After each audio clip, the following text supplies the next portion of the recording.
En nombre de Dios y la patria se abre la sesión.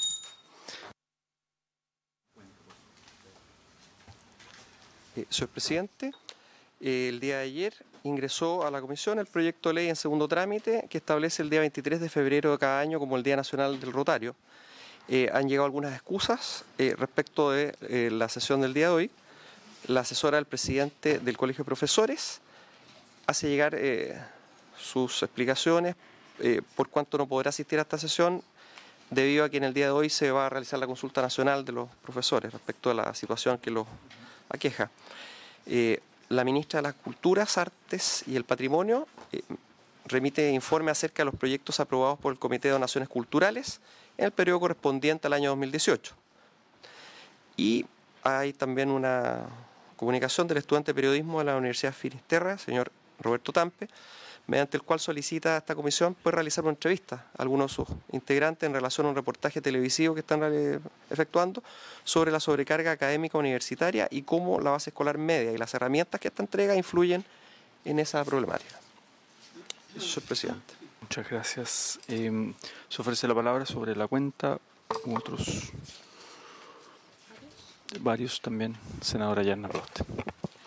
Presidente, también ha sido de público conocimiento la situación que han estado denunciando la Asociación de Cantantes Líricos de Chile, la agrupación de técnicos del Teatro Municipal, así como también quienes participan del coro del Teatro Municipal por el no pago de sus remuneraciones.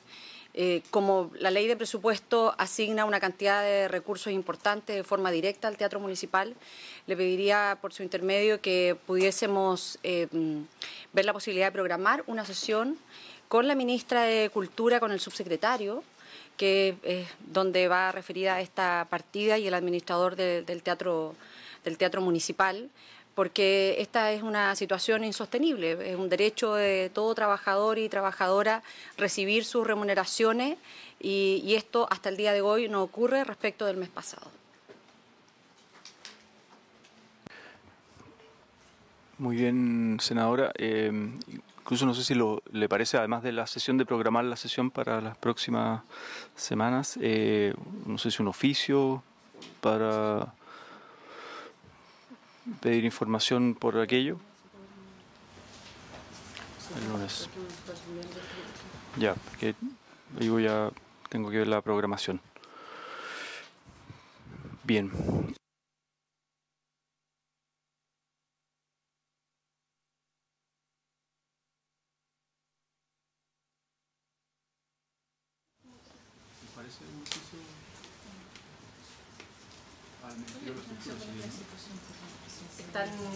Están ellos movilizados por no pago de sus remuneraciones. La asociación de cantantes líricos, el coro del Teatro Municipal, los técnicos, todos los trabajadores del Teatro Municipal de Santiago.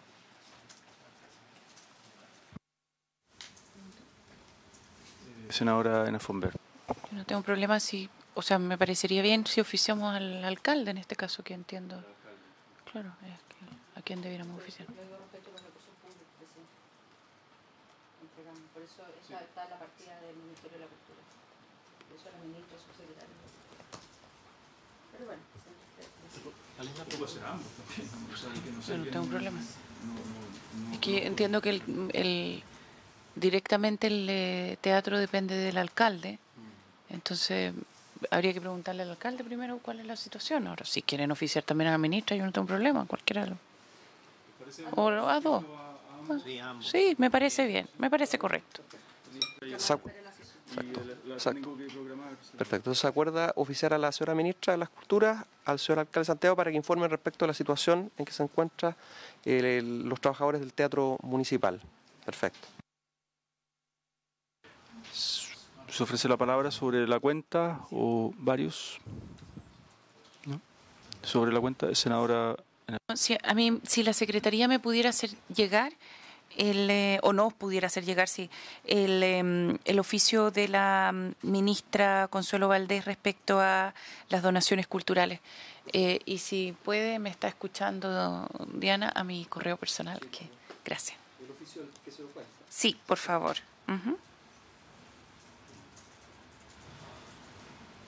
Muy bien. pasando a la tabla,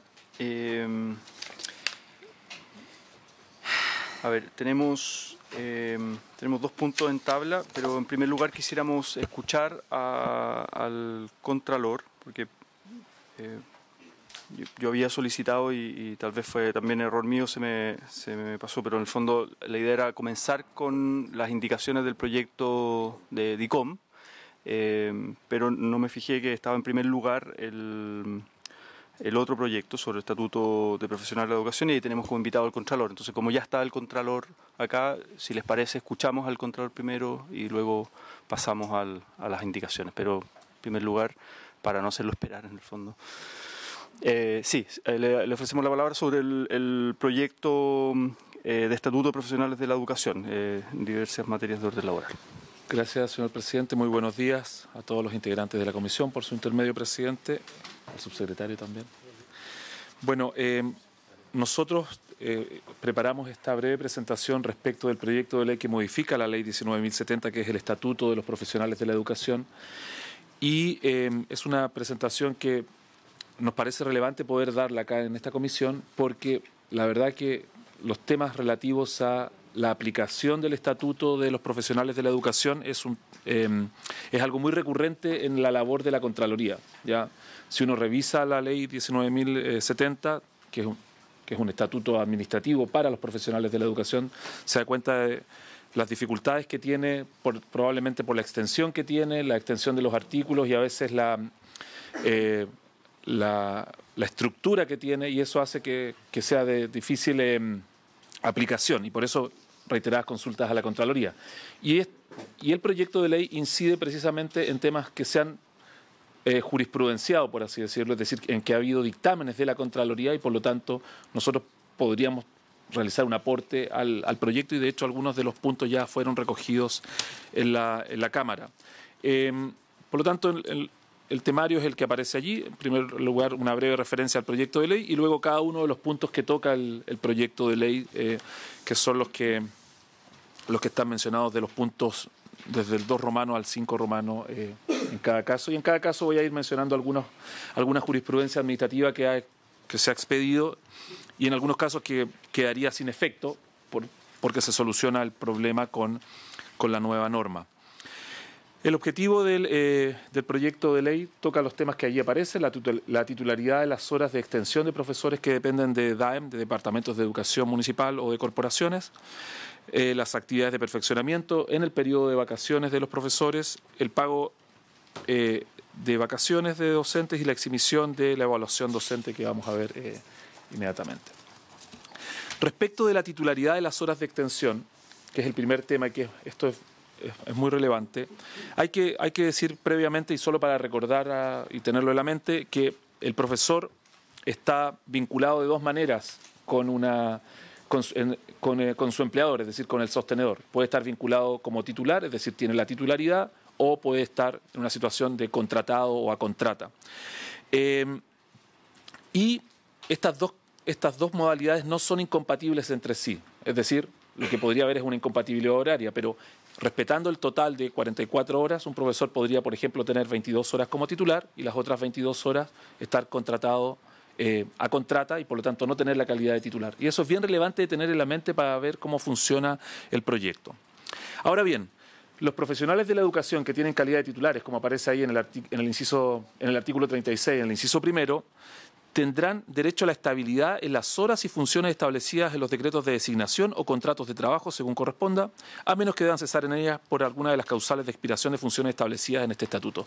Esta norma es la que le da la estabilidad en el empleo al docente, ¿ya? Cuando es titular, por cierto, y que es una especie de símil a lo que ocurre en el estatuto administrativo respecto de los funcionarios públicos en general o de los funcionarios municipales. Luego, lo que se agrega es lo que está marcado con verde, y esta es la versión del artículo que se incorpora del inciso que se incorpora en el artículo 6º a partir de lo aprobado ya en la Cámara de Diputados. Entonces dice: toda extensión horaria de estos profesionales de la educación deberá incorporarse en sus contratos vigentes en calidad de titulares, y siempre que dichas extensiones se hayan prolongado por 3 años continuos o 4 años discontinuos. Es decir, aquí la ley lo que hace es incorporar una especie de habitualidad para poder reconocer que esas horas que a lo mejor estaban en otra, no eran de titular, pasan ahora a incorporarse o a tener esta calidad de estabilidad que deberían tener estos profesionales que son titulares. Pero además se agrega una frase, y por eso aparece allí subrayada, que dice: y no correspondan a labores docentes transitorias, experimentales, optativas, especiales o de reemplazo. Esa frase, como vamos a ver, genera, y que fue agregada en la discusión y que no estaba en el proyecto original, puede generar alguna dificultad en la aplicación. ¿Por qué? Porque en realidad, como dije, dado que el profesor que tiene espacio en el horario, es decir, que está con 22 horas de titular y está 22 horas con contrato, normalmente esas 22 horas las va a tener en calidad de, como dice allí, una labor docente transitoria, una labor docente experimental, optativa, especial o de reemplazo. O sea, nunca podría, la norma así como quedó, se produce una especie de oxímoron, una especie de autoanulación en realidad, porque nunca un profesor que tenga espacio va a poder ser contratado en una calidad distinta que no sea la que le impide precisamente optar a la titularidad. No sé si me estoy dando a entender con claridad, ¿ya? O sea, es decir, aunque estuviera en la situación de que por ese sobretiempo, ese margen que tenía, lleve 3, 4 o más años en esa situación, dado que esas horas siempre son en carácter de transitorio o siempre son de reemplazo de otro profesor o siempre son por una actividad que en realidad no es normalmente de carácter permanente, nunca podría llegar por esta vía, lograr la titularidad de esas horas. Entonces, allí yo creo que hay un margen para tal vez aclararlo, porque probablemente esto, si no se mejora, va a ser objeto de dictamen en el futuro también por parte de la Contraloría. Nosotros hemos expedido algunos dictámenes, no quiero aburrir con la lectura de todo el dictamen, pero básicamente en el año 2014 la Contraloría ya había dicho que había una compatibilidad entre, si es que había espacio cronológico, por cierto, entre la titularidad y las horas como contratado. Es decir, podía ser titular, como había dado en el ejemplo, por 22 horas y por otras 22 horas ser contratado. Lo que implica, eso sí, una serie de facultades para el sostenedor, respecto sobre todo de las horas como contratado. Y de hecho el dictamen de 2015 del 77.632 señala que es una facultad discrecional del sostenedor, le hace el alcalde, para poder entregar o no esas horas de contrata cuando tiene ese margen el profesor. Entonces, algunos comentarios que uno puede hacer de esta primera modificación son las que allí aparecen. En primer lugar, que el Estatuto de los Profesionales contempla la posibilidad de cumplir con funciones en calidad de contratado y de titular a la vez. Estas son funciones que son compatibles.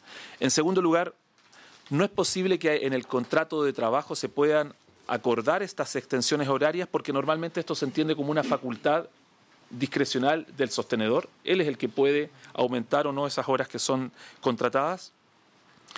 La norma que se propone restringe al sostenedor, obviamente, porque eso es una limitación que va a tener, para atender situaciones específicas, y esto fue subsanado en la Cámara de Diputados. Luego, se incentiva la ampliación de jornada de trabajos de docentes contratados. Eso sí, esto podría generar un efecto totalmente contrario a lo que se quiere lograr con el proyecto de ley, en que se mantenga una situación de contrata y evitar siempre que se llegue a la situación de titularidad por el solo efecto de la ley. No sé si me explico. O sea, antes de que cumpla los 3 años o antes de que cumpla los 4 años discontinuos, evitar que se consolide esa situación y, por lo tanto, cambiarlo de régimen a ese profesor o incluso no seguir contratándolo para que precisamente no pase a ser titular por el solo ministerio de la ley. Ese es un efecto que podría evitarse. Con el artículo 25 nuevo que se está incorporando, lo que ocurre, eso sí, es que el titular pasa a ser titular de esas nuevas horas sin concurso público. O sea, para entrar en la titularidad normalmente es un concurso público y acá habría un titular que, por darse los requisitos, los 3 años continuos, los 4 años discontinuos, podría pasar a ser titular sin el concurso público. Y como ya dije, la redacción actual, que no permite esta consolidación cuando son horas de carácter, vamos a decir, efectivamente contratadas, porque son las accidentales, va a plantear alguna dificultad en la aplicación probablemente porque se anula a sí mismo en realidad el artículo. Respecto del segundo punto, que dice relación con las actividades de perfeccionamiento docente, hay una sustitución de la frase final del artículo 41. La frase que está marcado en rojo es la que se sustituye por lo que fue aprobado en la Cámara, que es lo que está marcado en verde allí en la lámina. Entonces dice, para todos los efectos legales, el periodo de los profesionales de la educación que se desempeñan en establecimientos educacionales será el periodo de interrupción de las actividades escolares. Contralor Bermúdez, disculpe. Sí, una interrupción, senador García. Antes de que entremos a... Yo quería preguntarle, a ver, lo que ocurre es que respecto del punto 1, hay como hartas situaciones, hay como muchas situaciones que son bien distintas. A ver, hay profesores que llevan años con lo que llamamos extensión horaria. Años de años, 15, 20, 10, y las van cumpliendo todos los años, en fin. Yo no sé si eso cabe dentro de lo que aquí se llama estas horas que son transitorias, experimentales, optativas, especiales o de reemplazo. Claro, yo creo que no, pero hay profesores que están en eso. Ahora, también ocurre que a veces le reducen esas horas, después se las vuelven a entregar, se las vuelven a reducir, o sea, en realidad en muchos casos también son bastante variables porque dependen mucho de la matrícula y del horario que hay que servir. Para mí es una novedad de que usted nos dice de que estas horas no se incorporan al contrato, que estas horas yo pensé que se iban registrando en los contratos anualmente en la medida que se les iba confirmando o disminuyendo las horas. Pero a mí hay una cosa que me preocupa. ¿Cómo se calcula la indemnización por años de servicio? Porque nosotros tenemos una ley de incentivo al retiro, ¿verdad?, que obliga a pagar a los municipios, en este caso como sostenedores, los 11 meses. Pero un profesor que tiene 30 horas titulares y 14 horas de extensión, ¿cómo se le paga la indemnización? ¿En base a sus remuneraciones solo por las 30 horas o en base a su remuneración por las 14 horas? ¿Sabe? Lo pregunto porque, a ver, la Asociación de Municipalidades dice que por las horas de extensión habría un mayor gasto fiscal porque hoy día las horas de extensión no son indemnizables y que por esa razón esta iniciativa sería solo posible de presentar por el Ejecutivo. Es un punto, pero yo realmente no sé, y si no tiene la información yo creo que sería súper bueno que la pudiera mandar, porque yo creo que eso hace una tremenda diferencia. Hace una tremenda diferencia. ¿Por cuánto están indemnizando los profesores? ¿Por todo su horario que cumplen? ¿Por las 44 horas? ¿Por las 36 horas? ¿O solo por las horas de titular? Muchas gracias. Ahora sí. Presidente, responde inmediatamente si le parece para... Sí, si le parece ahora. Después voy a cambiar de tema, por eso... Perfecto, claro, me parece. En realidad la pregunta yo la dividiría en dos partes, ¿no? Y para aclarar la primera parte respecto de la titularidad versus las horas contratadas, hay que recordar lo que dice el artículo 25. El 25 dice, en la parte final dice, tendrán calidad de contratados aquellos profesores, por cierto, o profesionales, que desempeñen labores docentes transitorias, experimentales, optativas, especiales o de reemplazo de titulares. Entonces, ¿qué es lo que ocurre acá? Si uno se fija en la definición de contratado es exactamente lo mismo que se está poniendo ahí, que no corresponden a labores docentes transitorias, experimentales, optativas, especiales o reemplazo. Es lo mismo. O sea, lo que se está diciendo acá es lo siguiente. Hay dos categorías acá, el titular y el contratado. El contratado, al igual que la contrata en el sector público, se define como transitoria. Pero la realidad de los hechos es una cosa distinta, que es lo que está planteando por su intermedio el presidente del senador. Y es que vamos a tener profesores que están permanentemente siendo contratados por sobre esas horas que tienen de titular, y en el fondo uno dice, bueno, pero es que esto ya no tiene nada de accidental. Si en la realidad no tiene nada de accidental, estoy siempre haciendo esas 44 horas, aunque tenga 22 o 20 o las que fueran, en calidad de contratado. Entonces, la idea de esta ley, eso es lo que yo entendí del objetivo, es reconocer esa situación de titularidad de hecho, por así decirlo, que tenían esos profesores que estaban contratados, ¿ya? Y eso a mí, yo no lo valoro ni bien ni mal, no me corresponde a mí, esa es una labor obviamente del Congreso. Pero lo que sí estamos diciendo acá nosotros son dos cosas. Con eso lo que establece ahí hasta la coma es una situación de consolidación. Es decir, cuando tiene 3 años en esta situación de contratado ya hay una habitualidad. O 3 o 4 años discontinuos hay una habitualidad y por lo tanto pasa a ser titular de esas horas. Eso es lo primero que decimos. Lo segundo que decimos es que con la frase que se le agrega, que en el fondo es la única manera en que la persona puede ser legalmente, no en los hechos, legalmente contratada, que es por funciones transitorias, experimentales, optativas, especiales o de reemplazo, esas son precisamente las que dice, según como dice la ley ahí, no le dan derecho a la titularidad. O sea, se produce ahí una contradicción. Hay una situación rara que se generó con ese agregado en la ley, que si queda así, nos va, ahora como Contraloría no tenemos ningún problema en hacerlo, pero es mejor prevenir las cosas en la propia ley, que quede clarita la ley, pero nos obligaría a tratar de sacar un dictamen que permita hacer compatibles las dos situaciones. Eso por un lado. Y un tercer punto que hay que tener en cuenta es cuando usted en la práctica se genere que haya esta consolidación de las horas contratadas, hay que tener cuidado, eso sí, que eventualmente, y eso es otro tema que nosotros, el rol de la Contraloría son los recursos públicos, eventualmente se puede producir una sobredotación, ¿ya? Eso puede llevar a una sobredotación. Eso también es, y eso se ha visto en algunos casos de la educación pública, en que por la vía de esta consolidación se puede llegar a una sobredotación y eso en algunas ocasiones lleva también o puede conducir a un déficit, ¿ya? Ahora bien, respecto de la pregunta de la indemnización por años de servicio, yo, si me permite, por su intermedio, presidente, también, senador, que como hay una modificación a propósito que tiene que ver con eso también, si le parece que esa segunda pregunta la responda o intente responderla en esa parte de la presentación, si le parece. ¿Ya? Eso. Gracias, presidente, y saludar por su intermedio al Contralor y al subsecretario. Agradecerle también al Contralor, creo que nos sirve mucho esta conversación. Yo entiendo que por la presentación que usted hace, nosotros solucionaríamos el problema si es que sacamos la última frase, digamos, ¿ya? Pero sí, al mismo tiempo nosotros necesitamos generar, y aquí va la pregunta, la posibilidad de que, o sea, evitar de que una situación que ya es continua, permanente, sea en el fondo que está a contrata, pero debiera, y es evidente que es titularidad, ¿ya? Eso es lo que queremos lograr. Pero al mismo tiempo que si es que siguen existiendo situaciones transitorias que los sostenedores van a necesitar cierta flexibilidad. Entonces, si nosotros lo dejamos así con los 3 años continuos, 4 años discontinuos, logramos de alguna manera que si es que ya se transformó en habitual,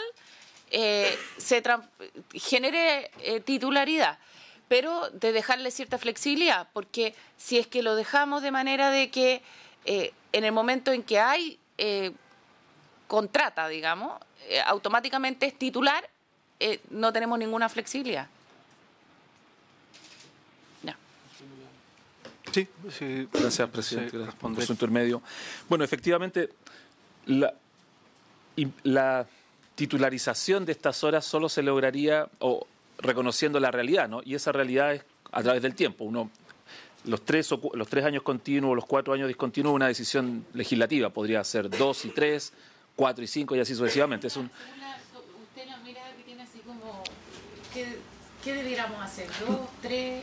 Nosotros pensamos que aparece adecuado, ¿no? Exactamente, en términos de tiempo.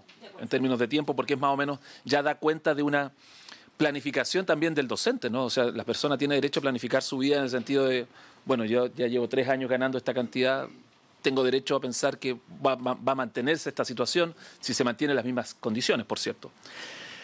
El problema, por lo tanto, si lo que se quiere es eso, es reconocer esa titularidad de hecho, nosotros pensamos que hasta allí, hasta la coma, que aparece en la penúltima línea, obviamente que con eso se lograría, ¿ya? Y podría dar un margen también de esa flexibilidad. Lo que pasa es que se autoanula la norma si es que después usted le dice, pero no puede ser contratado, porque en el fondo eso es lo que le está diciendo después. Usted tiene que tener 3 o 4 años contratado, pero no puede estar en las condiciones de contratado. Entonces, esa segunda parte de la disposición genera esa dificultad de aplicación. Entonces, esa sería la respuesta que podría dar por ahora, presidente. Continúo entonces. Avanzamos un poquito. Ya. Bueno, entonces, ahora respecto de las actividades de perfeccionamiento. Esto también es bien relevante porque obviamente las actividades de perfeccionamiento pueden en la práctica también tener una incidencia en la evaluación que se hace también del profesor. Y la norma que se modifica aquí es el artículo 41 y básicamente lo que se hace es sustituir lo rojo por lo que aparece marcado abajo con verde. Entonces dice, para todos los efectos legales, el feriado de los profesionales de la educación que se desempeñan en establecimientos educacionales será el periodo de interrupción de las actividades escolares en los meses de enero a febrero o el que media entre el término del año escolar y el comienzo del siguiente según corresponda. O sea, podría terminar el año escolar en diciembre o en enero, sí, e iniciarse en febrero. Bueno, ahí la ley da una cierta flexibilidad. Y luego dice, durante dicha interrupción, y aquí viene lo que se agrega, solo podrán ser convocados para cumplir actividades de perfeccionamiento inscritas en el registro público de acciones formativas certificadas del centro, que se refiere al CPIP, durante las 3 primeras semanas de enero.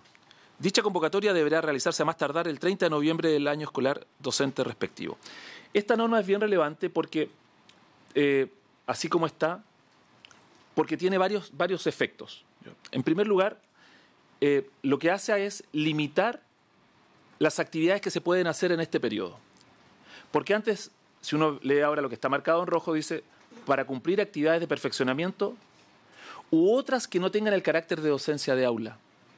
Y esas u otras era lo que se utilizaba para hacer la planificación. ¿Ya? Entonces, yo solo lo hago presente, no estoy diciendo si está bien o mal. Eso no es el rol nuestro valorar esto, sino que simplemente decir, porque después nos van a preguntar a nosotros, ¿puedo hacer planificación en esas 3 semanas? Con esta norma no, con la verde, con lo que está marcado en verde no. Con lo que está marcado en rojo sí se podía hacer. Y de hecho así había sido dictaminado por la Contraloría. Entonces no se puede. Eso es lo primero que hay que tener en cuenta. En segundo lugar, está bien que sea un registro público de acciones formativas certificadas por el CPIP. Eso es un avance, eso está correcto. Pero ahora establece un elemento de rigidez la norma, porque dice, estas acciones de perfeccionamiento solo pueden ser las 3 primeras semanas de enero. Entonces, ¿qué puede pasar?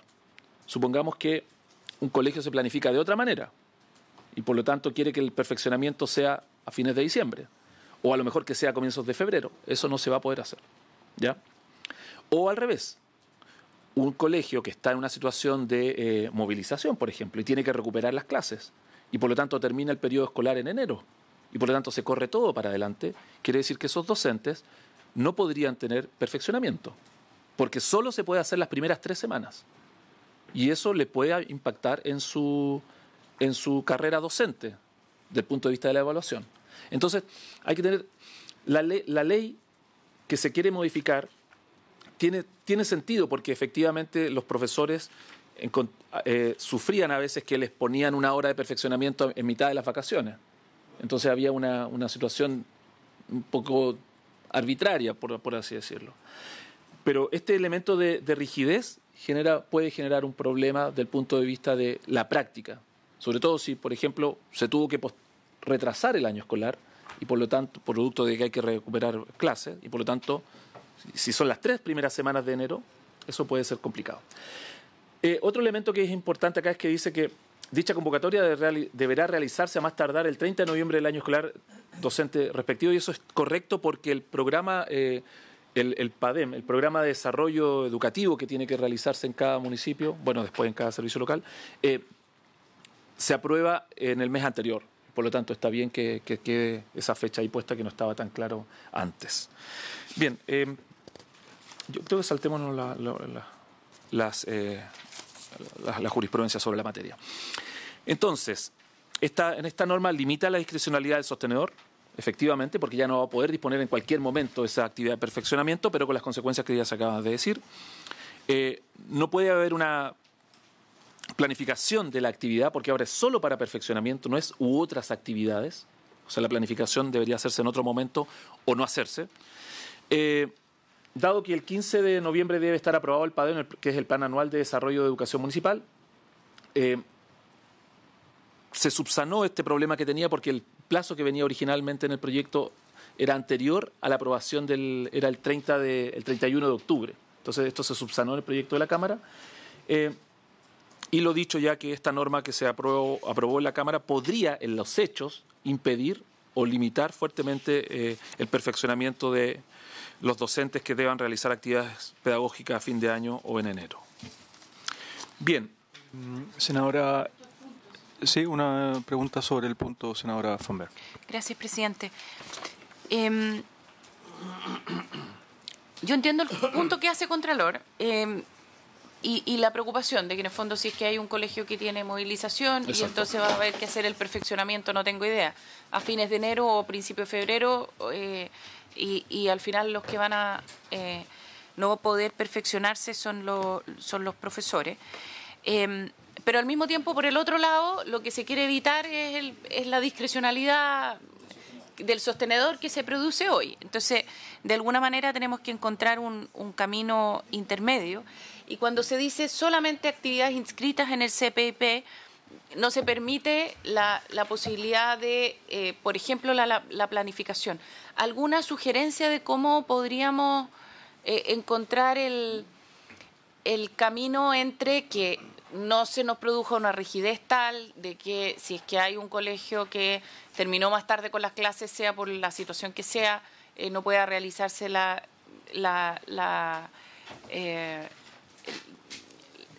perfeccionamiento, o que y que al mismo tiempo se puedan hacer las actividades de planificación, aunque no estén inscritas en el CPIP. ¿Me entiende la pregunta? Presidente. Sí. Disculpe, gracias por su intermedio, le respondo a la senadora. ¿Sabe, senadora? Yo lo que entendí cuando preparamos cuando estudiamos el proyecto con la Unidad de Estudios Legislativos que me acompaña acá, es que lo que es muy bien. Lo que se quiso evitar es la interrupción del periodo de vacaciones de los profesores. Entonces, tal vez la solución iría más por ese lado, ¿no? Que uno dijese, ¿sabe? El profesor o el profesional de la educación siempre deberá, voy a inventar acá, deberá tener un periodo de 6 semanas continuas de descanso estival. Y con eso usted lo soluciona.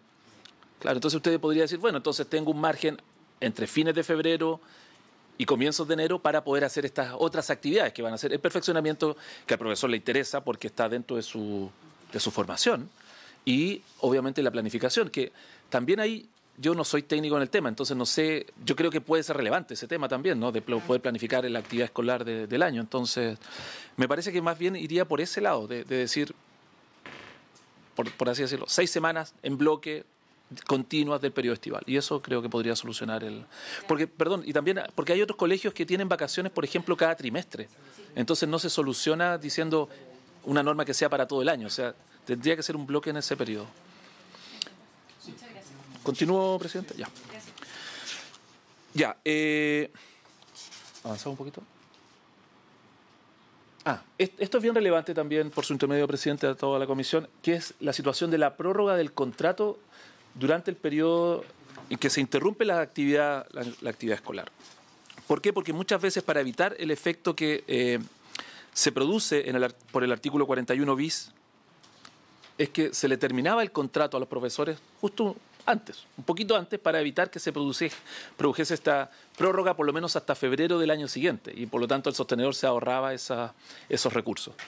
Entonces, la norma dice los profesionales de la educación con contrato vigente al mes de diciembre tendrán derecho a que éste se prorrogue por los meses de enero y febrero o por el periodo que medie entre dicho mes y el día anterior al inicio del año escolar siguiente, siempre que el profesional de la educación tenga más de 6 meses continuos de servicio para el mismo municipio o corporación de educación municipal. Entonces, acá, con la norma como estaba, que es la que acabo de leer, que es lo que está marcado en rojo, el problema que se producía es que, por un lado, había jurisprudencia administrativa de la Contraloría que decía el mes de diciembre, por lo tanto, es hasta el 31 de diciembre. Luego había jurisprudencia de los tribunales que decían no, basta con que sea el 1 de diciembre. Luego la jurisprudencia de la Contraloría se ajustó al 1 de diciembre y así sucesivamente. Entonces, la norma aprobada hoy día sustituye la expresión, como aparece allí, se sustituye en el inciso segundo del 41 bis, después de la palabra vigente, la frase al mes de diciembre por la frase al 1 de diciembre de ese año. ¿Ya? Entonces basta con que esté vigente al 1 de diciembre para que se entienda que se prorroga ya no solo por diciembre, sino que en realidad por enero y febrero. Ahora, usted, claro, uno puede decir echa la ley, echa la trampa, y obviamente bastaría con que diga el contrato hasta el 30 de noviembre y no se produciría el efecto que busca el legislador. Y así uno podría seguir hacia atrás. Pero ese efecto siempre lo va a tener.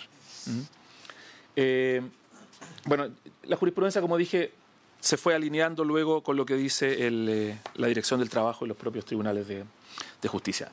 Y aquí una pequeña alerta de técnica legislativa, si se permite la expresión, presidente, por su intermedio de la comisión, y es lo siguiente, y es que no se modifica el artículo 75 del Código del Trabajo, que regula la prórroga de los contratos de los asistentes de la educación pública. ¿Ya? Entonces, ese artículo está en los mismos términos del artículo que se quiere modificar, que es el artículo 41 bis, inciso 2. Entonces, en realidad, uno debería introducir una modificación acá en los mismos términos que fuera al 1 de diciembre, porque si no, tendría usted que se prorroga lo de los profesionales, pero no lo de los, como aparece ahí, de los asistentes de la educación. Entonces, ahí se produce una descoordinación del ordenamiento jurídico, por así decirlo. También tuvimos en eso estaba mirando el último, presidente, estaba mirando el último comparado y ninguno indicó, lo cual creo que es un error, porque el 41 bis original refiere solo a municipios y corporaciones de educación municipal y no a los servicios locales que habría que introducir. Claro, progresivamente va a haber que después modificar toda la... Claro. Ya.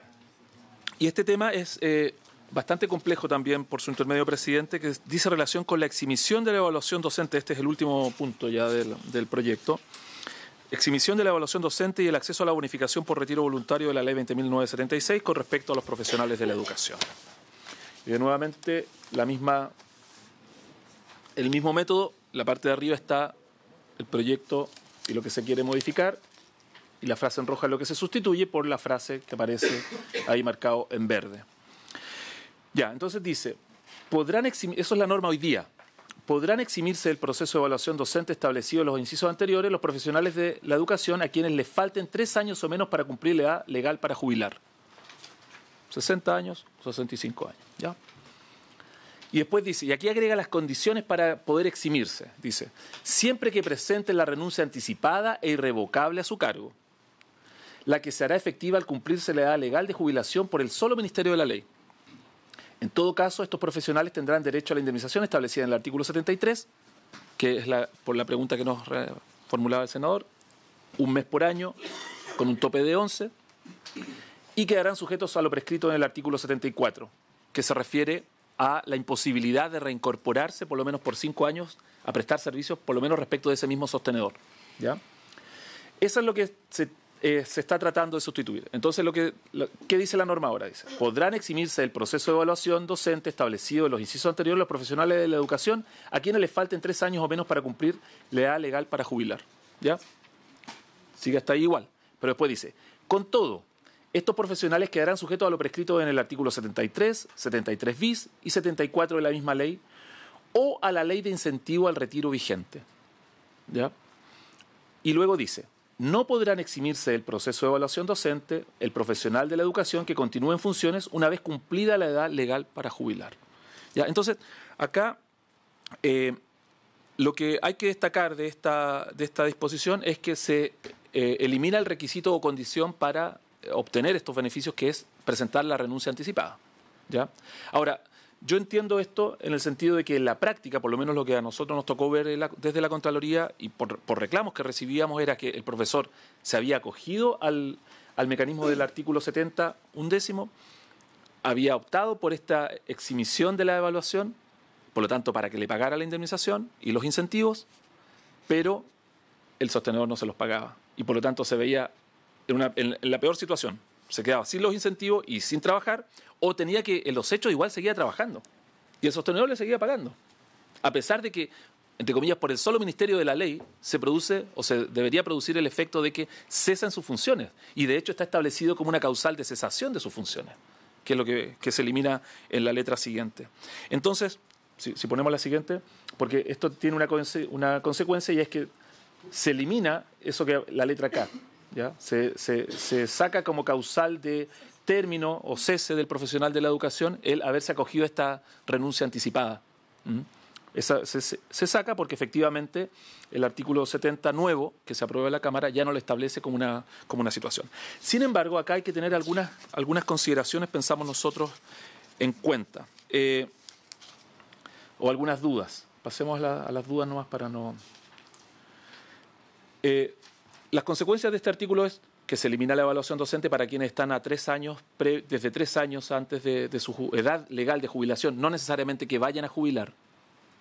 O sea, un profesor de 62 años ya no necesita o no está obligado a evaluarse, o una profesora de 57.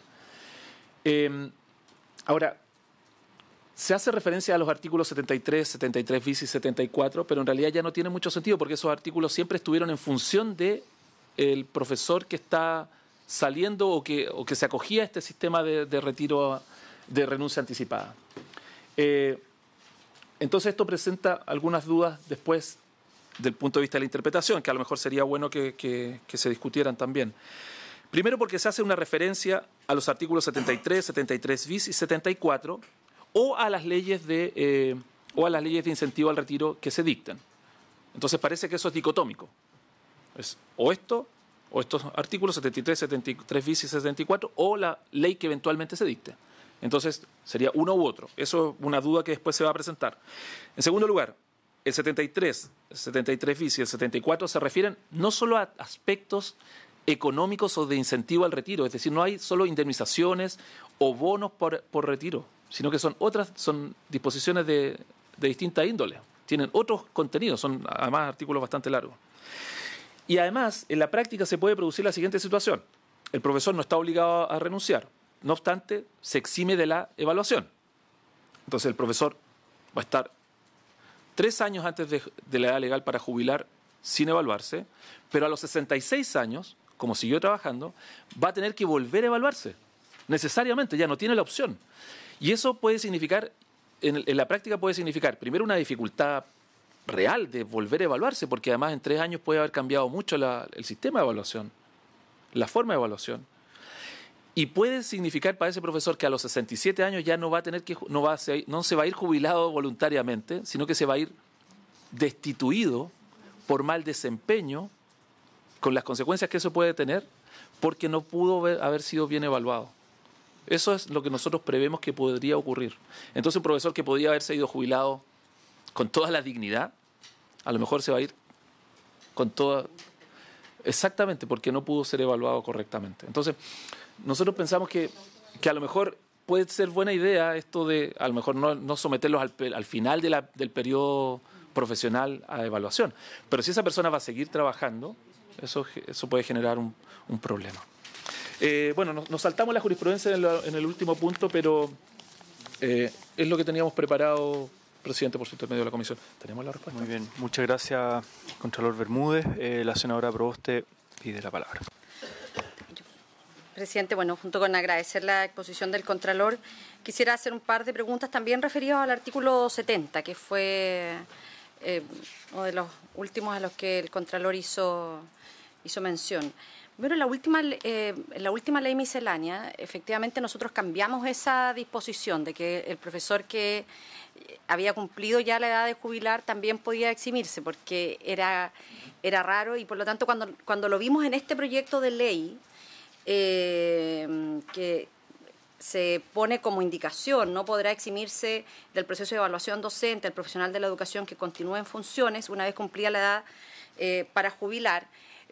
Claramente nosotros pensamos que esto buscaba retrotraer la decisión que tomamos en el último la última ley miscelánea, y que era una discusión válida, porque a lo mejor en el espíritu de quienes presentaron esta indicación estaba el que un docente no se perpetuara en esa condición sin jubilarse. Una lógica que de hecho lo conversamos internamente, y lo digo porque precisamente yo presenté esa indicación a partir de un caso que me planteó una profesora en Tierra Amarilla, que teniendo ella 63 años la obligaron a jubilarse, a evaluarse en ese periodo, y por eso tengo claro ese tema.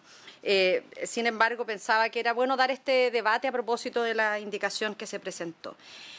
Pero quisiera hacerle una consulta a Contralor, porque en nuestra opinión no se, con la indicación presentado en la Cámara de Diputados de este proyecto, no se restringe el que los profesores y profesoras accedan, por ejemplo, al bono poslaboral. Nosotros lo entendemos que esto queda, y por lo tanto lo hacemos explícito en una indicación para que no exista duda, pero si a lo mejor pudiera referirse a aquello, porque precisamente lo que nosotros hacemos en una de las indicaciones al artículo 70 es explicitar en que sí va a poder acceder, no pierde el derecho a acceder al bono poslaboral establecido en la 20.305, ni a los bonos de incentivo al retiro vigentes a la fecha. Eso sí nos pudiera ayudar en eso.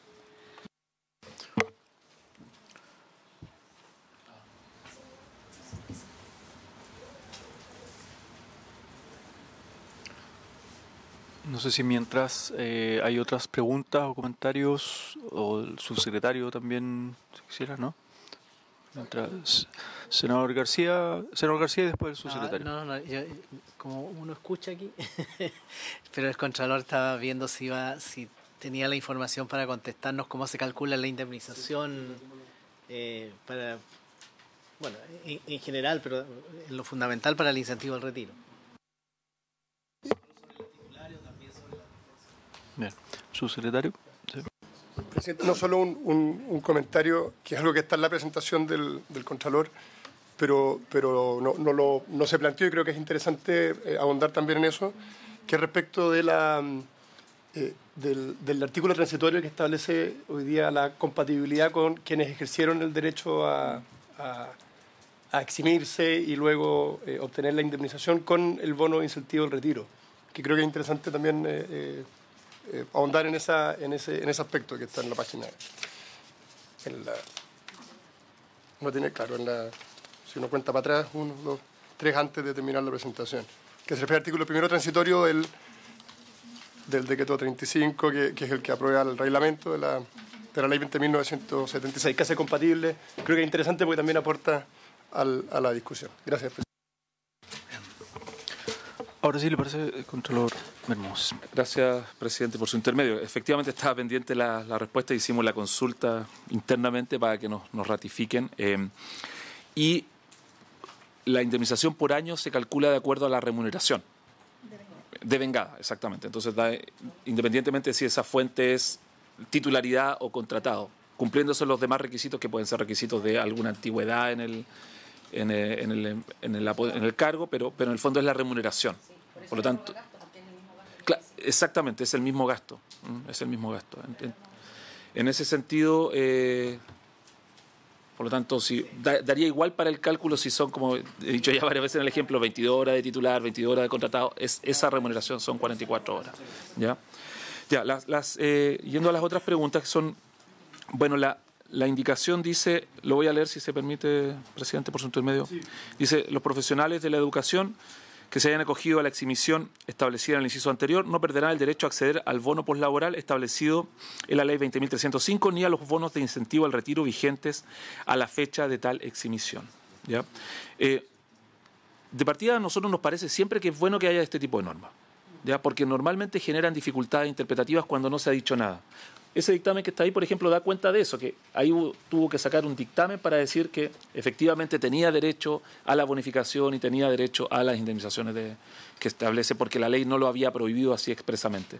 Pero eso siempre es una cuestión que uno podría discutir. O sea, cuando hay una opinión... A ver, el derecho no es una ciencia exacta.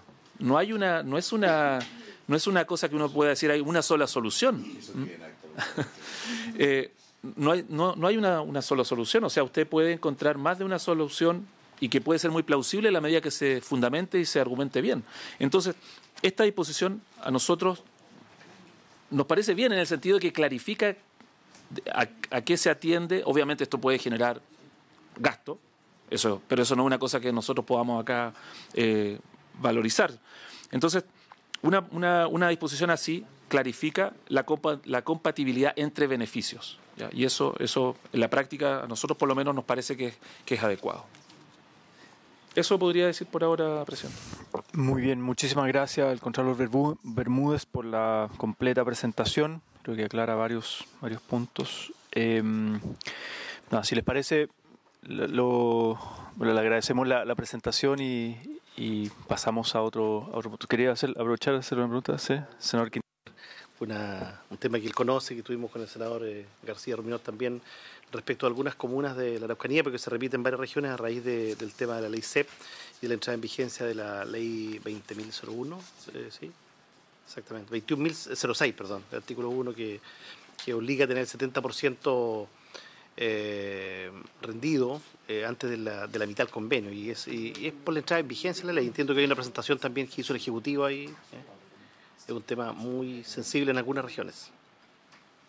Sí, por su intermedio, presidente, el Senado no lo tenemos, está pendiente y lo tengo ahí dentro de las cosas que están por resolverse. Está un poco difícil, sí. Sí. ¿Es el mismo caso de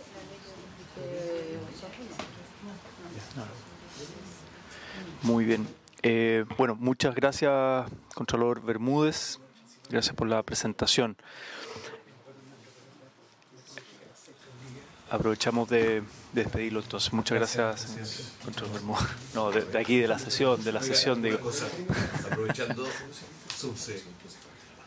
estar el Contralor aquí, ayer estuvimos en la Comisión de Presupuesto viendo la ejecución presupuestaria del Ministerio de Educación y había un conjunto de partidas con cero. Y buena parte de la explicación tiene que ver en cuestiones de procedimiento y alguna obstaculización con la Contraloría y otro no. ¿No será posible constituir un equipo para ver cómo simplificar esto? O sea, la Universidad Estatal, incluso, ¿te acuerdas que incluso de la gratuidad todavía no podían transferir una parte de los recursos? Puras cuestiones de procedimiento. Y que a lo mejor para efecto de la próxima ley de presupuesto podemos concordar simplificaciones. Propongo esto acá porque sería bueno que hubiera un equipo entre esta comisión y la Contraloría que ayudara al Ministerio a resolver esto. No sé qué te parece, Suce, pero no sé si ustedes lo tienen con ellos, si es fácil la relación con la Contraloría. ¿Sí? Bueno. Presidente, no, nosotros tenemos una muy fluida relación con la Contraloría y las dificultades que efectivamente se han visto en algunas partidas en la ejecución no tiene que ver, para que no haya duda, en demoras en la Contraloría, sino que en las dificultades de los procesos, que implica elaboración de actos diversos, que en definitiva a veces pasa. No es una cuestión de... Bueno, ayer nos dijo otra cosa. Pero... No. Están actas por lo demás, así que no solo para salvar aquí el honor. Sí, Contralor. Presidente, por su intermedio. ¿Sabe? Es importante esa combinación. Sí, es que esto es bien relevante porque en el fondo cuando hay problemas de traspaso o transferencia de fondos a terceros, en este caso, por ejemplo, a las universidades, lo que nos ha tocado ver a nosotros es el tremendo costo financiero que esto tiene. Porque la universidad, voy a dar un ejemplo que nadie lo puede ocultar, la Universidad de Playa Ancha, para poder pagar los sueldos a fin de año, tiene que endeudarse para poder pagarlos a la espera de que llegue la transferencia. Entonces, eso es un tremendo costo financiero de miles de millones para el Estado, si uno ve el agregado, y eso, de la visión de la Contraloría, obviamente que estamos siempre disponibles para poder colaborar en lo que se pueda mejorar. Yo quiero poner otro ejemplo. Si un jardín, un contrato de un jardín infantil, la empresa por alguna razón se desiste, eso demora 500 días. O sea, hay algo que está mal ahí, hay que ver cómo se ahorra todo ese tiempo que lo pueda y se pierde más porque se roban las cosas. Entonces son cosas de procedimiento que requieren un entendimiento con ustedes, ¿no? Sí, tiene, de nuevo por su intermedio, presidente, tiene toda la razón el senador. ¿Por qué? Porque que hemos detectado, por ejemplo, construcción de jardines infantiles que están muy adelantados en su ejecución, pero que están en 92% en la Araucanía, 92% de ejecución del jardín y la empresa quiebra. ¿Cuántas obras tenía a cargo? 5. ¿Ya? Y claro, efectivamente, hay 4 que tienen 90 y tantos % de ejecución, pero que no se pueden entregar porque no están terminados, y hay uno que está en el 14%. eso claramente demuestra que hay una obra de más que se le adjudicó. Entonces ahí esto se hubiese solucionado, por ejemplo, habiendo puesto en las bases Exacto. un límite del punto de vista de la cantidad de obras que puede ejecutar. Entonces, hay hartas cosas así que se pueden, que podemos obviamente discutir y que se pueden mejorar por la práctica, no, sino aquí no es una cosa, no es muy complicado. Muy bien, nuevamente muchas gracias, Contralor Bermúdez, y al equipo legislativo, de apoyo legislativo. Pasamos entonces al siguiente punto de la tabla, con el proyecto, ¿cuál es el nombre del proyecto? Se me olvida. Sí, por favor, secretario, se me confundió el nombre del DICOM. Sí, señor presidente, efectivamente, se trata del proyecto de ley en primer trámite constitucional,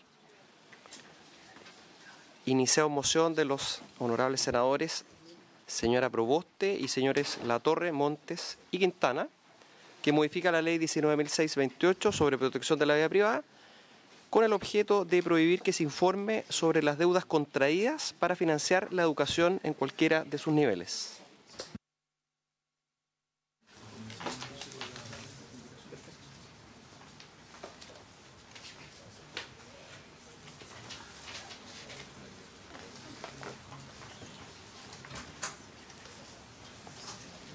Bienvenida también al equipo de la División de Educación Superior del Ministerio de Educación. Comenzamos entonces con las indicaciones, secretario.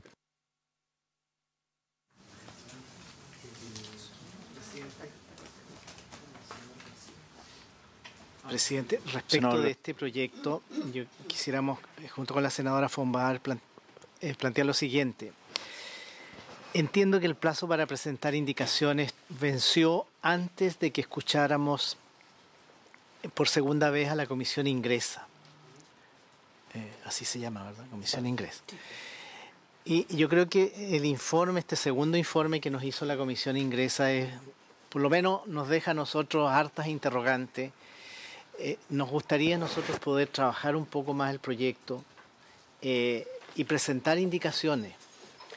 Si se vota hoy no tenemos ninguna posibilidad. ¿Pudiéramos prorrogar a lo menos una semana y pedir a la sala plazo para presentar indicaciones?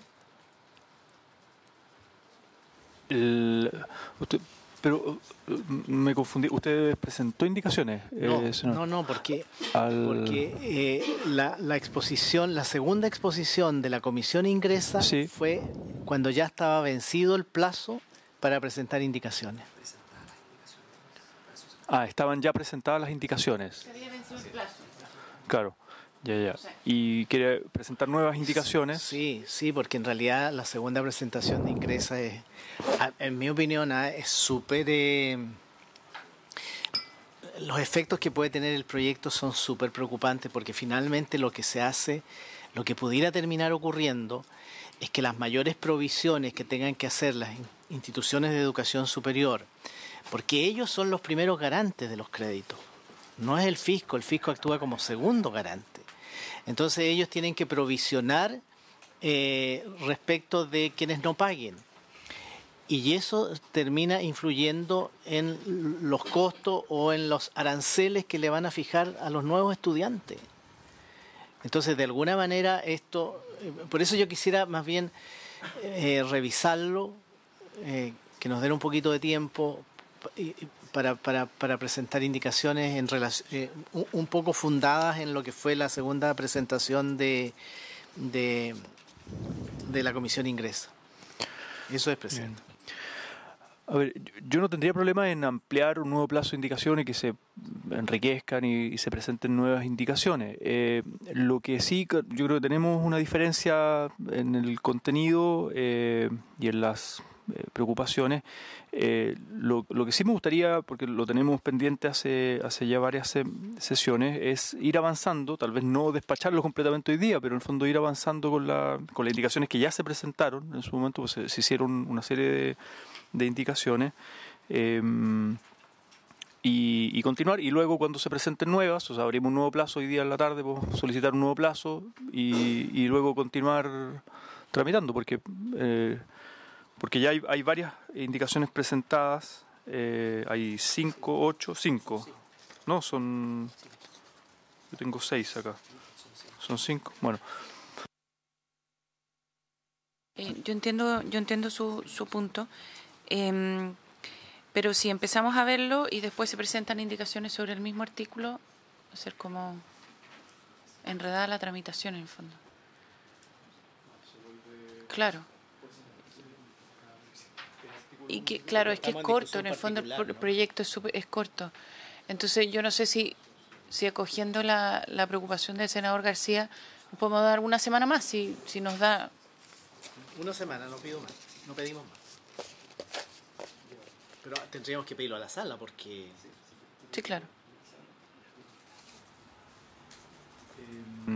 Claro, hay que pedirlo a la sala hoy día y además tenemos el tema que la próxima semana, el martes es feriado, y justo les hice una pregunta en el grupo para tener una sesión de recuperar el martes para el día jueves. Entonces, como para ir avanzando, pues tenemos varios proyectos. Si yo puedo el jueves, no tengo problema. Yo también puedo el jueves. Ya. ¿A qué hora nos decía, presidente? No, les hice la consulta, de hecho, para que ustedes me digan o en la mañana o en la tarde. El lunes como plazo para presentar indicaciones. Nosotros lo vemos entre mañana pasado y aquí el lunes, para que ya el jueves podamos, o el miércoles si usted estima. Claro. No es dilatar, en realidad se nos carga un poquito del segundo informe de comisión inglesa. No sé qué les parece. No está Jaime, que también es autor del proyecto, senadora, pero usted... El problema del proyecto que es de artículo único, nos sacamos mucho cuando sí. es rápido. Ya. Bien, entonces pedimos hoy día plazo de indicaciones para el lunes. Sí. El lunes a las 18 horas. Eso, el lunes todo el día y luego los convocaría para el día jueves, entonces para una sesión del día jueves. Muchísimas gracias. Gracias, les hice la consulta ahí para que me digan si en la mañana, puede ser en la mañana. En la mañana tiene que ser porque yo tengo vuelo a las 12. Perfecto. Lo veo. Ya. Bien, entonces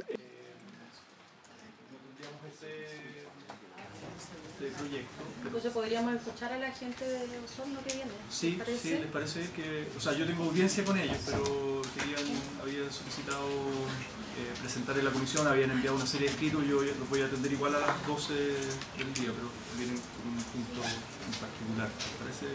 Sí. Escucharlo y con eso cerramos la sesión. Bueno, muchas gracias, agradezco el espacio. Sí, si pudieran presentarse Sí. y apretar ahí el micrófono para la sesión. Mi nombre es Jimena Torres, soy la directora del Colegio Artístico Santa Cecilia de la ciudad de Osorno. El padre Peter Kliegel, pero más conocido como el padre Pedro, que es nuestro sostenedor y también pastor, ¿cierto?, de nuestra institución. Nosotros venimos de un colegio que justamente este año cumple 30 años de existencia y hace 15 años, ¿cierto?, este colegio cambió su proyecto educativo enfocado hacia el arte. Es un colegio que tiene 850 estudiantes, desde prekinder hasta cuarto medio. Es un modelo pionero en el país porque incluye las culturas tradicionales de América Latina en su currículum formal general. Este proyecto tiene un alto impacto social y desarrollo comunitario, pues trabaja y está basado en un proyecto mucho más macro, que es la autoconstrucción de la población San Maximiliano Kolbe, proyecto que realizó el padre Pedro junto al padre Vicente Gottschalk cuando llegaron de Alemania. Y es un proyecto que se enmarca en este ámbito, en este marco social, ¿sí? Hay un trabajo cultural, sociocultural para toda la gente, para la región, muy importante, y también incluso para Chile y América Latina, porque ya tenemos redes con muchos países. Y, como decía, este proyecto educativo está centrado entonces en el trabajo social como sello primordial, el arte como un derecho humano y una herramienta de cambio social también poderosa, el desarrollo académico y el desarrollo espiritual y valórico a través, ¿cierto?, de la religión, específicamente católica en este caso.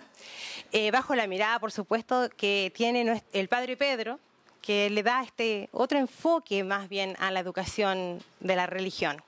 Entonces, nuestra problemática principal es la aplicación de las nuevas bases curriculares. Estamos bien complicados porque hemos hecho todo el estudio curricular.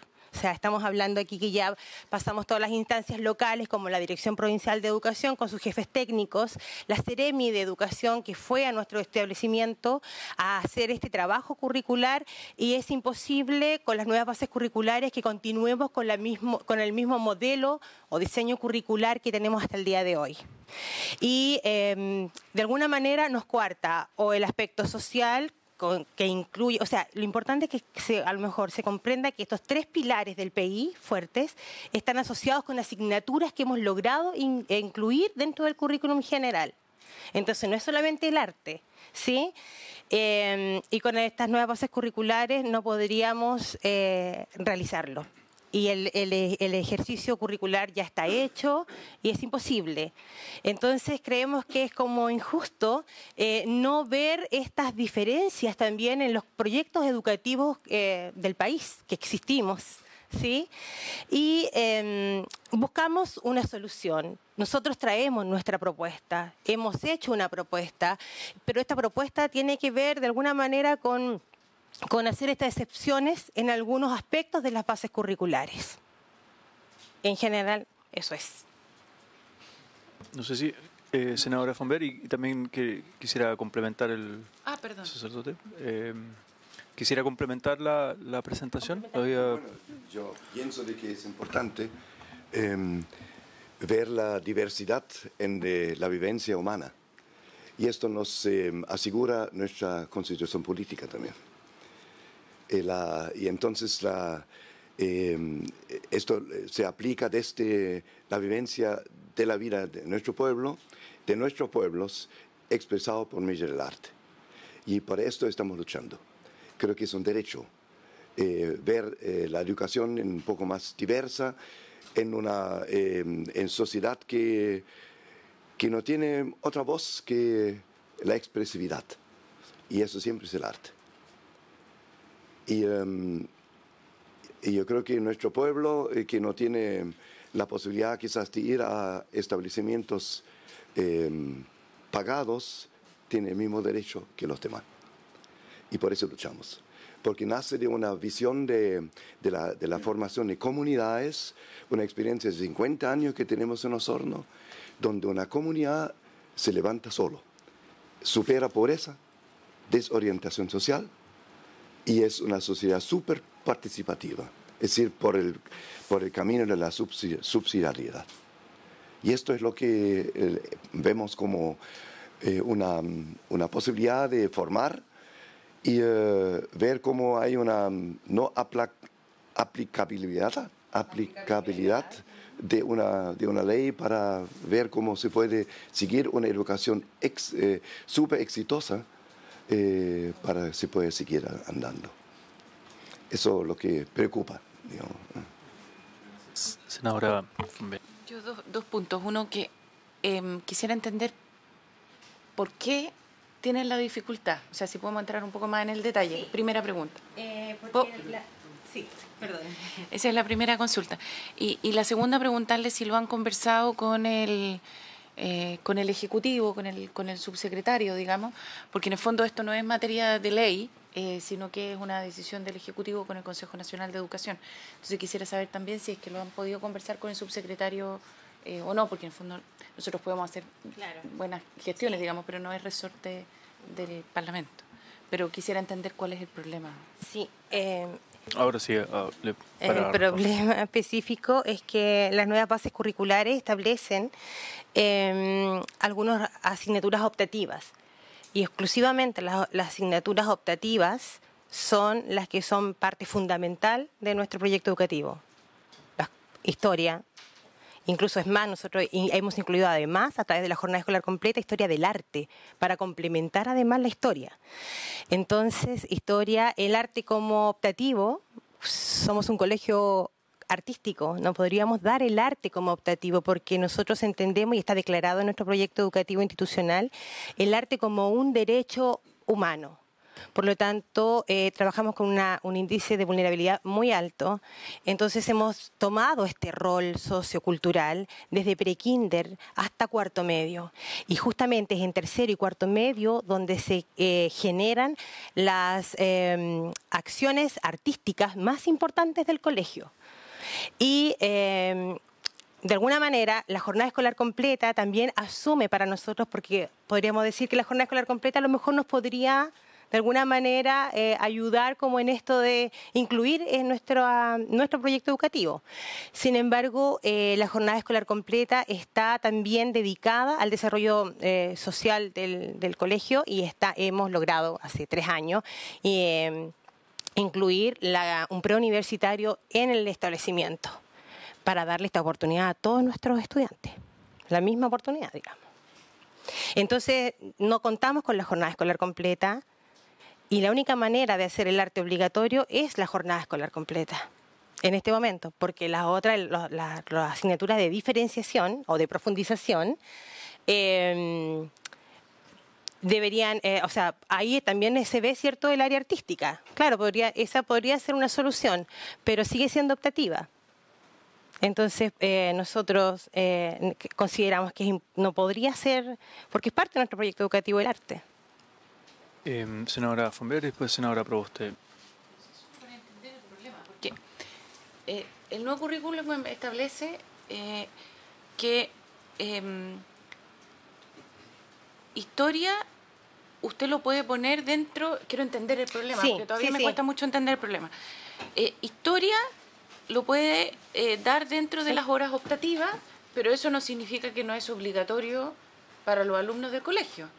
Entonces no entiendo cuál es el problema. O sea, usted puede poner dentro de su proyecto educativo, me parece perfecto, historia es obligatorio, usted usa las horas de libre disposición y pasan a ser las horas de historia obligatorias. Sí. Entonces, ¿cuál es?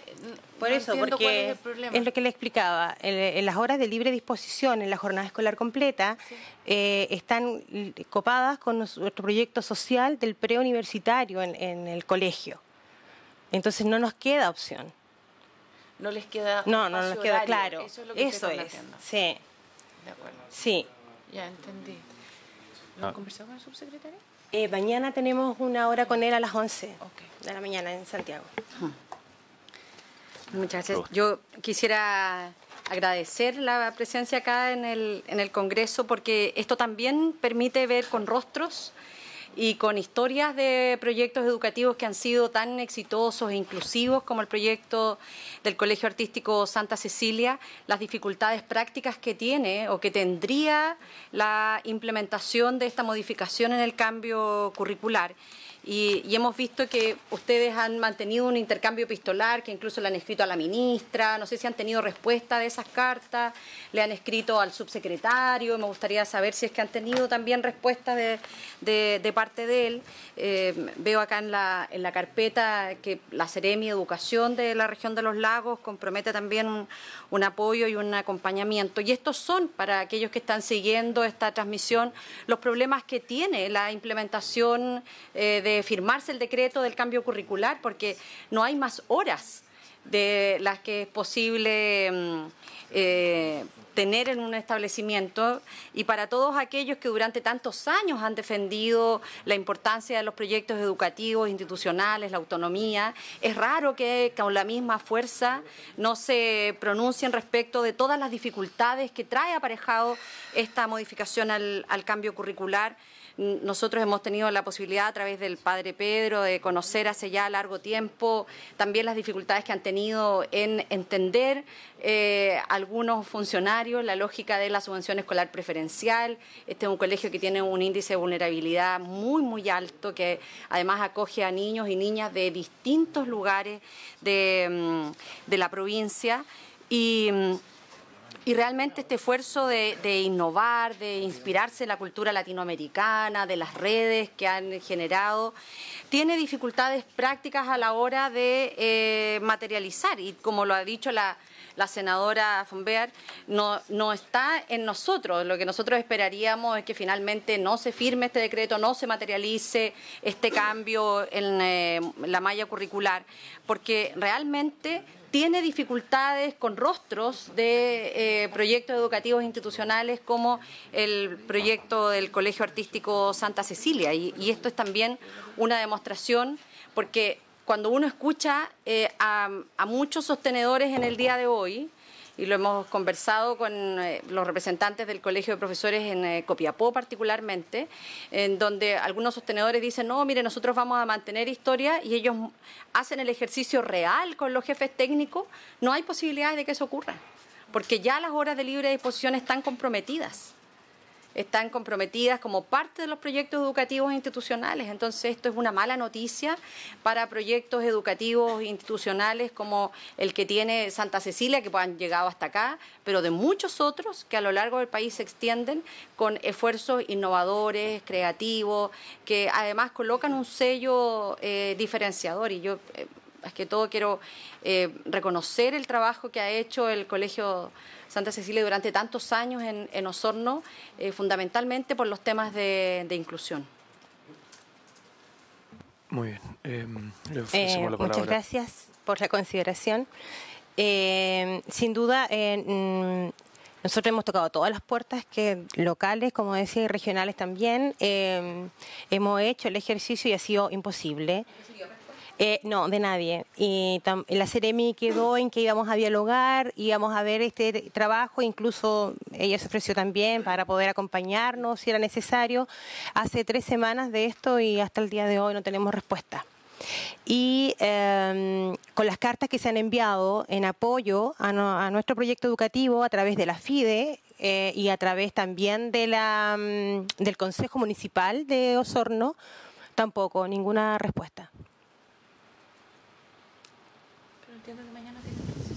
Sí, pero eso fue por otra vía. La reunión de mañana es a través del senador Rabindranath Quintero, es que él fue al colegio, escuchó nuestra postura, vio todo el análisis que hicimos curricular y, claro, se comprometió y por eso estamos acá también. Sí. Bueno, yo creo que estar acá para nosotros es más que nada sensibilizar frente al tema y también observar también que hay escuelas o colegios, ¿cierto?, que estamos trabajando y que tenemos proyectos educativos diferentes y que necesitamos una atención diferente frente cuando se legisla, ¿sí? Eso, y también exponer también el tema de las escuelas artísticas, que creo que es un tema aún pendiente y para nosotros es un tema bien complejo porque requiere que todas las acciones que emanan del Colegio Artístico Santa Cecilia, la mayoría son de autogestión. Entonces, consideramos de que después de 15 años de autogestión es necesario también de que se reconozca un poco, ¿cierto?, y que se puedan generar acciones para ayudar a estos colegios artísticos del país. Sí. Eso. Más que eso. Más que un poquito. Muy bien, muchísimas gracias por la presentación. Igual después tenemos audiencia. Sí. No sé si hay otro punto, sino para cerrar la sesión de hoy. ¿No? Bueno, me parece importante de que se escuche la vida y la vivencia de una gran parte de nuestro pueblo. Y esto creo que para eso luchamos. Y esto ustedes nos representan, para que la vivencia de nuestras culturas no se nos muera. Y eso hay que enseñar desde abajo.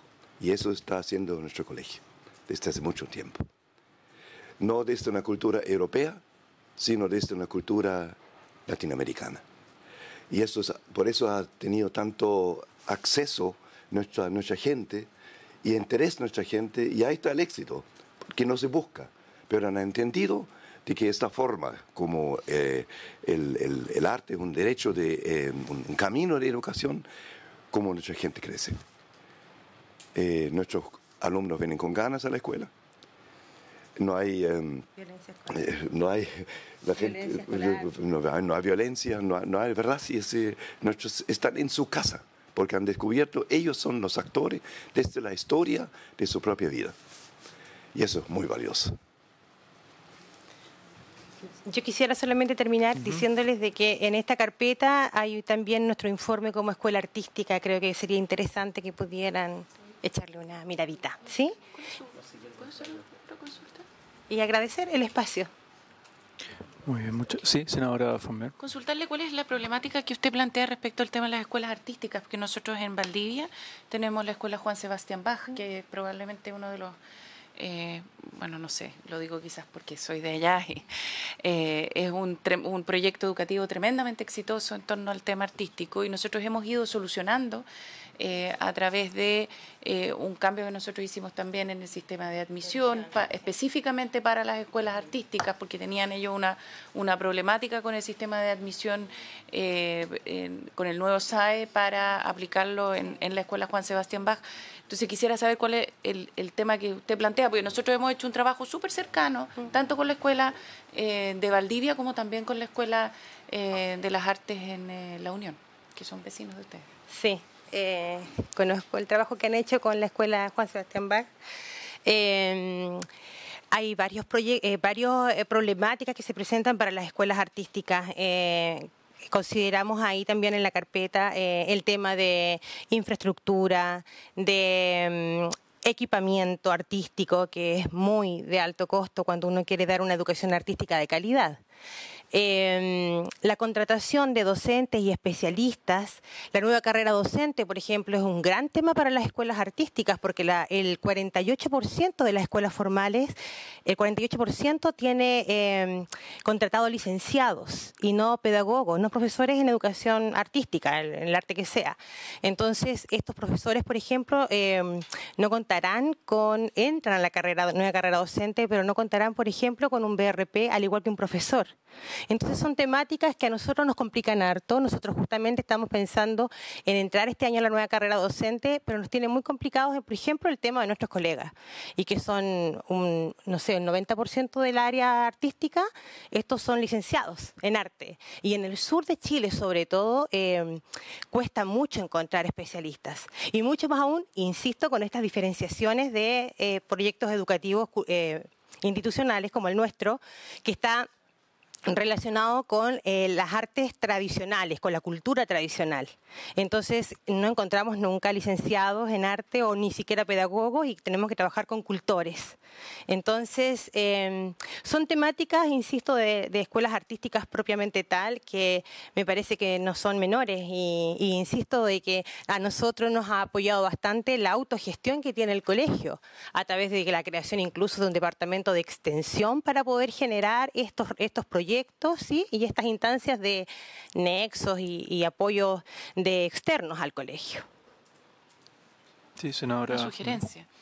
El mismo problema que usted plantea respecto a los cultores, nosotros lo tenemos con la educación cultural bilingüe, ¿ya? Es el mismo problema, ¿ya? En que durante mucho tiempo no se les pudo pagar a los profesores que enseñan específicamente el mapudungún.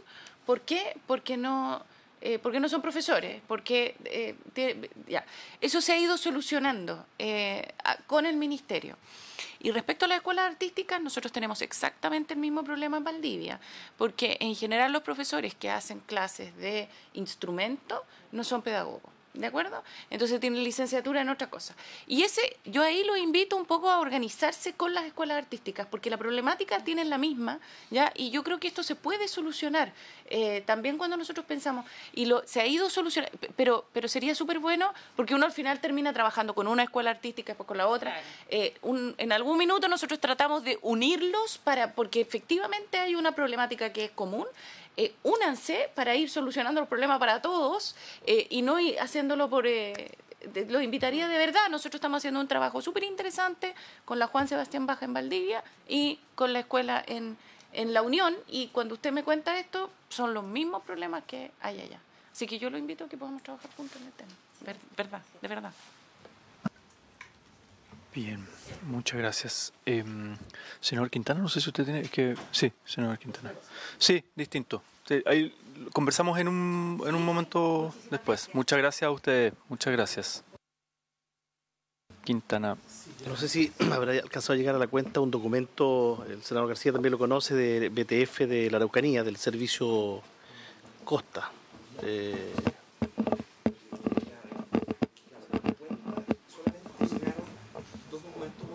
estudiante de periodismo pidiendo una de esas, y otro de la ministra de la Cultura, de las Culturas, las Artes y el Patrimonio, con un informe sobre los proyectos abordados por el Comité de Donaciones Culturales. Ya. O sea, yo tengo el documento, no sé si lo puedo hacer llegar al presidente. Lo que pasa es que como el senador García había invitado al director del Servicio de Araucanía Costa para el 22, que es la sesión que vamos a tener en Santiago, ¿cierto? De estrategia, claro. Podríamos pedirle también que en esa sesión estuviera presente la directora de Educación Pública y que nos pudiera dar respuesta a este documento que yo solo hago llegar, presidente, ahora, que es un servicio local que tiene varias dificultades que seguramente se repiten en los otros servicios locales también, básicamente falta de presupuesto en distintos temas de mantención, qué sé yo. Lo que sí, la sesión del 22 está circunscrita a los temas del documento de la estrategia para hacer aportes, y ahí es un invitado, entiendo, el senador García, el del Servicio Local de la Araucanía, ¿no? Pero es más bien para el ámbito del documento que se está discutiendo, la Estrategia Nacional de Educación Pública, y porque además hay otros invitados también. Y pudiéramos darnos ahí mismo, dado que va a estar el director de ese servicio, invitado, que nos pueda, no sé, dar respuesta. A lo mejor podemos tomar el acuerdo de que este documento que va a utilizar ahora pudiéramos enviárselo a la DEP para que nos dé respuesta a lo mejor ese día. Sí, claro. Sí. Director de Educación Pública Nacional. Nacional. ¿Y alguien más? Perdón, presidente. Sí, senador. Se trata de una problemática concreta en el servicio local Araucanía Costa. Se lo podríamos mandar. Ahora es probable que lo mismo esté repetido en otro servicio. Yo entiendo que nos mandaron a los dos y no a la comisión. Esa es la impresión que yo no estaba tratando de buscar, pero no. Entonces seguramente no llegado acá formalmente. Ya. Pero de seguro eso se repite puede estar repitiendo en otros servicios. Sí. Entonces mandémoselo a la directora nacional mejor. Claro, con oficio de la comisión, donde digamos el pronunciamiento. Y puede tener respuesta para exactamente, y a lo mejor esa respuesta puede estar. Entre otras cosas hay unos bonos no pagados desde el año pasado. ¿Se entendió que sí.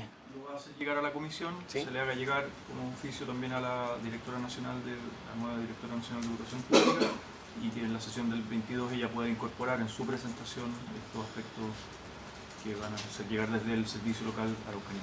Senadora Yarna Prost. Perdón, entonces se acordaría. ¿Hay Perfecto, acuerdo? ¿hay acuerdo, Nane? Muy bien. Vamos a dar un oficio, perfecto. Presidente, en la misma línea yo quisiera entregar un petitorio de los centros generales de estudiantes de los liceos de Vallenar, que han suscrito los dirigentes y representantes del Liceo Pedro Troncoso Machuca, del Liceo José Santos Osa y del Liceo Politécnico, en donde señalan un conjunto de falencias, y en la misma línea de lo anterior, poder enviárselo a la directora de Educación Pública para que ella pudiese también tener respuesta en la sesión del 20. Sí, en la misma línea, es un petitorio. Muy bien. Por haberse cumplido el objeto de esta sesión, esta se levanta. Muchas gracias.